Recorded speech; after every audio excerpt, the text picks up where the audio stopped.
안녕하세요. 홍프로 스포츠입니다. 적중하신 가족방분들 모두 축하드립니다. 홍프로 가족방에서 모든 경기, 언오버 및 핸디캡, 최종 조합 공유해드리고 있습니다. 적중률 높은 홍프로 가족방은 고정 댓글에 있는 링크로 문의해 주시기 바랍니다.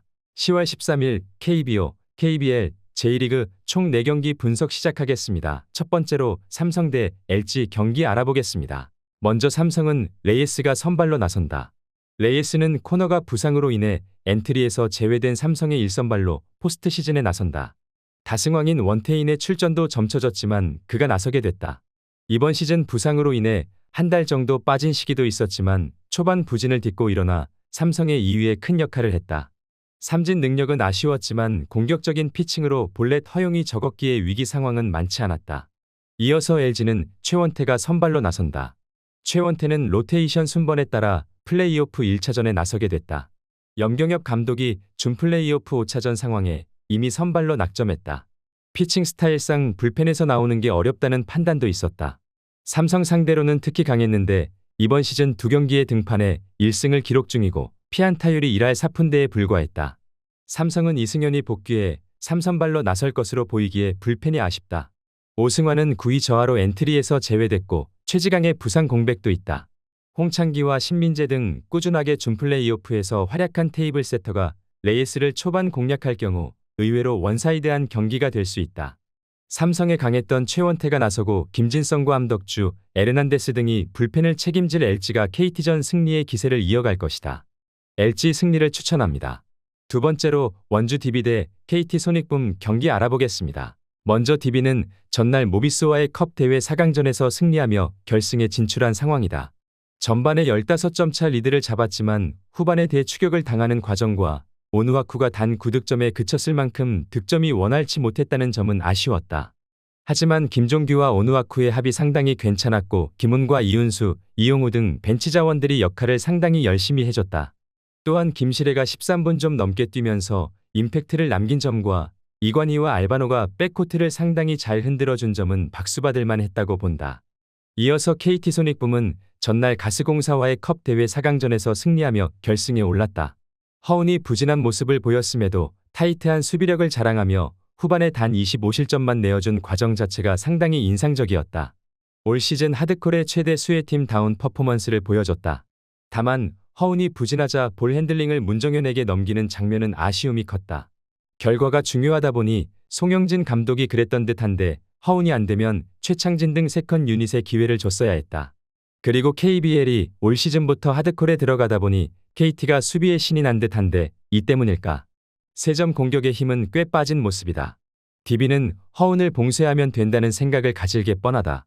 어제 허운이 너무나도 부진했는데 그럴 수밖에 없다고 본다. 그리고 해먼즈는 과연 1옵션의 가치가 있을까? 만만한 상대에겐 폭격을 가하지만 그렇지 않으면 2옵션 존재에도 미치지 못하는 모습을 보이고 있다.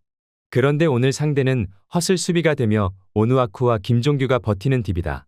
원주 DB 승리를 추천합니다. 영상은 잘 보고 계신가요? 핸디, 언오버 및 최종 조합 공유받아 보실 수 있는 가족방 입장 방법 알려드리겠습니다. 첫 번째로 영상 하단에 댓글을 클릭해 주세요. 두 번째로 댓글에 링크를 클릭해 주세요. 마지막으로 채팅 참여하기 후 메시지 주시고 답장 기다려 주시면 됩니다. 나가기 하시면 가족방 입장 시켜드릴 수 없습니다. 언제든 편하게 문의 주시기 바랍니다. 세 번째로 가와사키 대 니가타 경기 알아보겠습니다. 먼저 가와사키는 원정에서 3골 차이로 경기를 내줬다. 후반 중반 세가와의 골이 나오긴 했지만 어려운 상황에서 2차전에 임해야 한다. 때문에 수비를 도외시한 공격적인 축구로 임할 것이다. 마르시뉴와 이에나가 등 2선 공격수들 외에도 에리슨이 경기 내내 골을 노리며 침투할 것이다. 와키자카의 중원 공격 가담도 있을 것으로 보인다. 이어서 니가타는 홈에서 펼쳐진 경기에서 3골차 완승을 거뒀기에 유리한 상황에서 경기에 임할 수 있다. 타니고치의 선제골 이후 오타와 세가와 등이 연속골을 터뜨렸다. 때문에 이번 원정 경기에는 굳이 골을 위해 무리할 이유가 없다.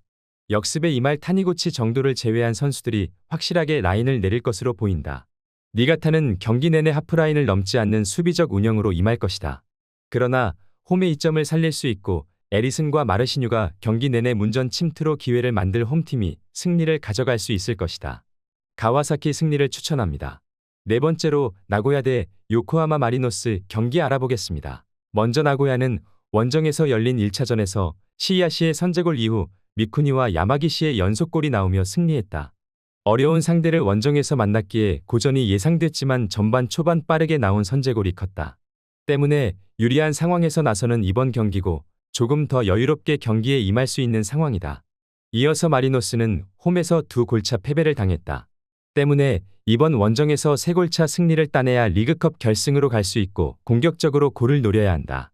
아마노 준과 와타나베 등 중원에 나설 선수들은 수비 보호보다는 공격 전개에 열을 올릴 것이고 로페즈와 미즈누마가 공격을 주도할 것이다. 마리노스는 직전 홈 경기에서는 초반 내준 선제골 허용으로 인해 게임 플랜이 어그러졌지만 이 경기에서는 초반부터 집중하고 나고야를 몰아칠 것이다.